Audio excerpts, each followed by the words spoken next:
Un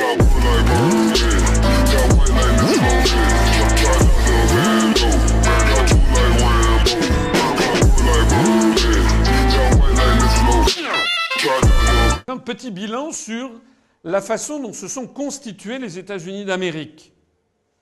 Il n'y a pas d'exemple au monde d'un État qui s'est constitué de cette façon. D'abord, vous avez les 13 premières colonies, et puis qui ont commencé à se répandre vers l'Ouest en allant d'ailleurs procéder à un génocide des Indiens.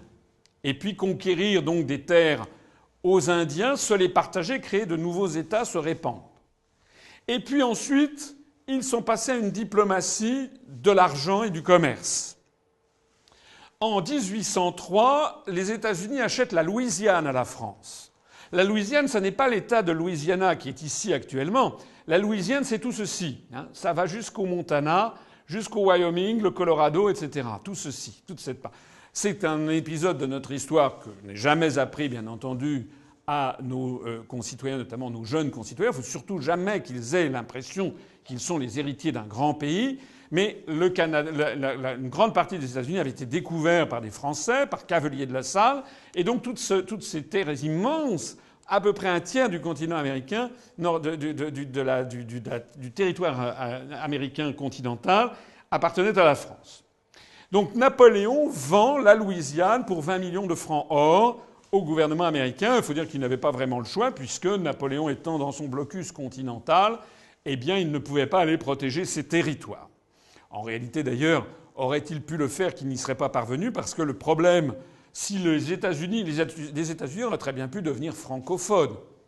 S'ils ne l'ont pas été, c'est pour une raison tout à fait structurelle, c'est que la France a commencé sa transition démographique à partir de la Régence, c'est-à-dire que le nombre d'enfants faits par les femmes françaises a commencé à diminuer drastiquement, et donc il n'y avait plus de surplus humain pour aller peupler les colonies nord-américaines. Alors qu'au même moment, les Anglais, plus encore les Irlandais, eux avaient un surplus humain considérable. Donc il y avait un flux constant de population anglophone qui arrivait aux États-Unis alors qu'il n'y avait pas de flux de population francophone.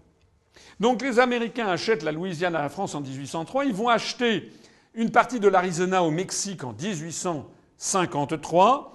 Ils vont acheter l'Alaska, qui est en fait pas ici, mais qui est il est en dehors de la carte. Ils vont acheter l'Alaska à l'Empire russe en 1867 à Alexandre II, le tsar libérateur des serfs. Vous savez d'ailleurs que les Russes s'en mordront les doigts ultérieurement. Ils ont acheté l'île de Guam à l'Espagne en 1898. Guam se trouve à l'autre bout du Pacifique, au sud du Japon actuel. Ils ont acheté les îles Philippines à l'Espagne en 1898, un archipel au large du Vietnam que vous visualisez sans doute sur la carte, qui porte le nom de Philippines, du nom de Philippe II, le fils de Charles Quint, à l'autre bout du Pacifique. Ils ont acheté Porto Rico à l'Espagne en 1898. Ils ont annexé les îles Hawaï suite à des accords de libre-échange en 1898. Ils ont annexé les Carolines, les îles Mariannes avec des accords de libre-échange.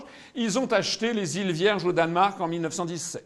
On n'a pas d'exemple historique d'un État qui se soit développé par l'argent, la corruption et le commerce international et les accords de libre-échange.